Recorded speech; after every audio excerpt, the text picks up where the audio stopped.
Hey guys, how you doing? Thomas here. I'm pretty stoked to be shaping a bunch of boards and sending them over to you guys in Taiwan. I hear the waves are pretty good. Hope to maybe even get there at the end of this year, maybe. But yeah, if you've got any questions about boards or you want to get in touch about ordering them or anything, Appa will be able to help you out and we can get it all sorted.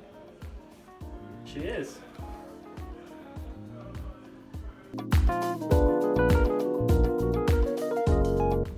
I think if I was going to go over to Taiwan on a surf trip and only take one board, I guess there's probably two options. If I was only going to take one longboard, you know, a longboard that I could ride in pretty much anything, I'd take the new Whizzle, a new mod. I'd be taking, it's a new model we've been working on, the Whizzle, which is just a little bit narrower tail, just something that's user friendly, and if you have to have one longboard that you can ride in anything from knee high to overhead, then for me that would be the go for sure. The other option for a one board quiver, you know, for something that you could surf anything, is like a utility mid-length or something in the mid-length range, you know, something that you can ride from waist high to double overhead. If you know you got one board to sort of cover all bases, then a mid-length 2+1 fin setup would be what I would suggest for sure.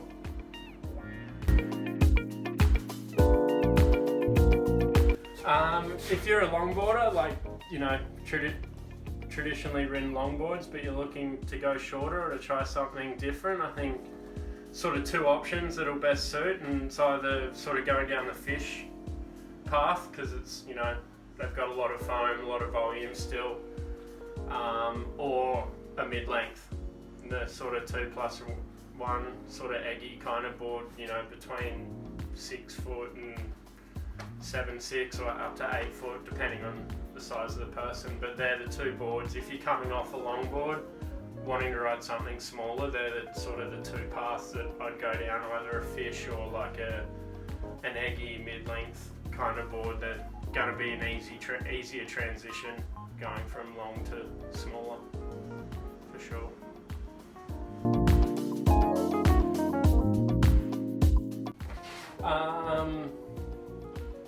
I guess for surfing small perfect waves, especially if they're a bit longer, then, you know, a heavy single fin longboard for me is what I would choose. You know, if it's under head high, or, you know, head high and smaller, and it's clean and perfect and hollow, pretty much any longboard is gonna be good, gonna work, and then it depends on the feel you'd like. I mean, personally, I'd probably ride something with a roll bottom and pinch rails if it's got good shape. If it's a bit fatter, not so perfect, but still small and a bit weaker, then like a step deck or something that's a bit more of a nose rider will probably suit the conditions a bit more.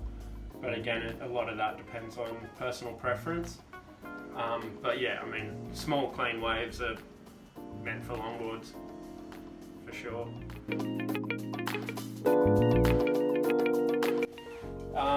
I guess, yeah, one thing we always face is dealing with really shitty, small, crappy conditions at times, and you get desperate and still want to surf.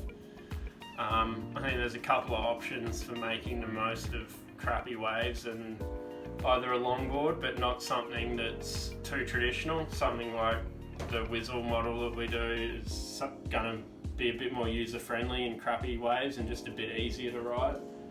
Or a high volume shortboard, you know, a wide, chunky thruster, grovel type of board. They sort of are the best for average waves. I think fishes, it's a misconception. A lot of people think like a keel fin fish is good in small, not so good conditions, but they're really more of a medium to good wave board. I think if it's real small and weak, crappy waves, you're better with a really wide, thick, high volume thruster that you can generate speed with and get moving.